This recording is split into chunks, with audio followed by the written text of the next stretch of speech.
கற்பனை செய்து பாருங்கள், நாளை காலை நீங்கள் எழுந்து பார்க்கும்போது உலகெங்கும் உள்ள பெட்ரோல் பங்குகளில் நோ ஸ்டாக் போர்டு தொங்குகிறது. பெட்ரோல் டீசலின் விலை ஒரே நாளில் 300 முதல் 400% உயர்கிறது.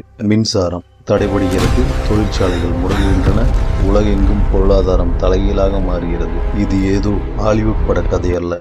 உலக வரைபடத்தில் வெறும் 39 கிலோமீட்டர் அகலம் கொண்ட ஒரே ஒரு குறுகிய கடல் பாதை மூடப்பட்டால் நாளைக்கே இதுதான் நிஜம்.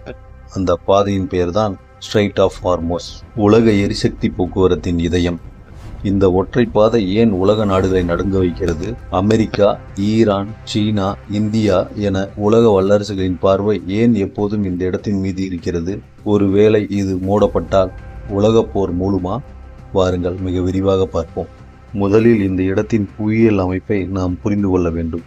பாரசீக வளைகுடாவையும் ஓமன் வளைகுடாவையும் இணைக்கும் ஒரு குறுகிய நீர்சந்திதான் இந்த ஹார்மோஸ் நீரிணை. இதன் ஒரு பக்கத்தில் ஈரானும் மறுபக்கத்தில் ஓமனும் அமைந்துள்ளது. இதன் மொத்த அகலம் வெறும் 39 கிலோமீட்டர் தான்.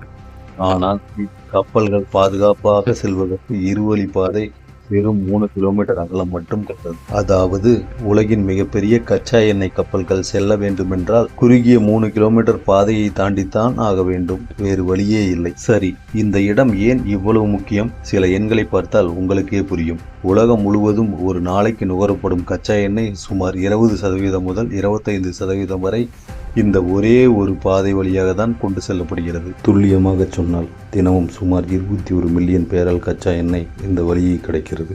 சவுதி அரேபியா, ஐக்கிய அரபு அமீரகம், குவைத், ஈராக் மற்றும் ஈரான் ஆகிய நாடுகள் தங்களின் ஒட்டுமொத்த கச்சா எண்ணெயும் இந்த வழியாகத்தான் உலகிற்கு அனுப்புகின்றன.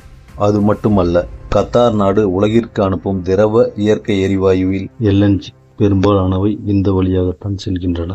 இங்கிருந்து புறப்படும் கப்பல்கள் எங்கு செல்கின்றன தெரியுமா? பெரும்பாலான ஆசிய நாடுகளுக்குத்தான் வருகின்றன. குறிப்பாக சீனா, ஜப்பான், தென்கொரியா மற்றும் நமது இந்தியா. இந்தியாவின் கச்சா எண்ணெய் தேவை 60% மேல் இந்த மத்திய கிழக்கு நாடுகளை தான் நம்பியிருக்கிறது. இப்போது புரிகிறதா? இங்கே ஒரு சின்ன பிரச்சனை என்றாலும் இந்தியாவில் ஏன் பெட்ரோல் விலை ஏறும் என்று. இந்த இடத்தின் முக்கியத்துவம் எவ்வளவு அதிகமோ அவ்வளவு அதிகம் இங்குள்ள ஆபத்தும். வரலாற்று ரீதியாகவே இந்த இடம் ஒரு அனல் பறக்கும் பகுதி. 1980களில் நடந்த ஈரான் ஈராக் போரின் போது இரு நாடுகளும் மாறி மாறி மற்ற நாடுகளின் எண்ணெய் கப்பல்களை தாக்கின. இதை டேங்கர் போர் என்று அழைப்பார்கள். அப்போது உலக பொருளாதாரமே ஸ்தம்பித்தது. அதன் பிறகு அமெரிக்காவிற்கும் ஈரானுக்கும் இடையே மோதல் ஏற்படும் போதெல்லாம் ஈரான் பயன்படுத்தும் மிகப்பெரிய ஆயுதம் என்ன தெரியுமா? நாங்கள் ஹார்மோஸ் நீரிணையை மூடிவிடுவோம் என்ற மிரட்டல் தான். ஈரான் ஏன் அப்படி சொல்கிறது? ஏனென்றால் இந்த நீர்ச்சந்தியின் வடக்கு பகுதி ஈரானின் கட்டுப்பாட்டில் உள்ளது. ஈரானின் கடற்படை வலிமை அதிகம் இல்லாவிட்டாலும் அவர்களிடம் இருக்கும் ஆயிரக்கணக்கான நீர்மூழ்கி கன்னிவெடிகள், அதிவேக ஏவுகணைகள் மற்றும் ட்ரோன்கள் மூலம் இந்த குறுகிய பாதையை மிக எளிதாக அவர்களால் முடிக்க முடியும். ஒருவேளை ஏதோ ஓர் போர் சூழலில் இந்த ஹார்மோஸ் நீரிணையை ஒரு சில வாரங்களுக்கு மூடப்படுகிறது என்று வைத்துக்கொள்வோம். என்ன நடக்கும்? முதலாவது, சர்வதேச சந்தையில் கச்சா எண்ணெய் விலை கணிக்க முடியாத அளவுக்கு உயரும்.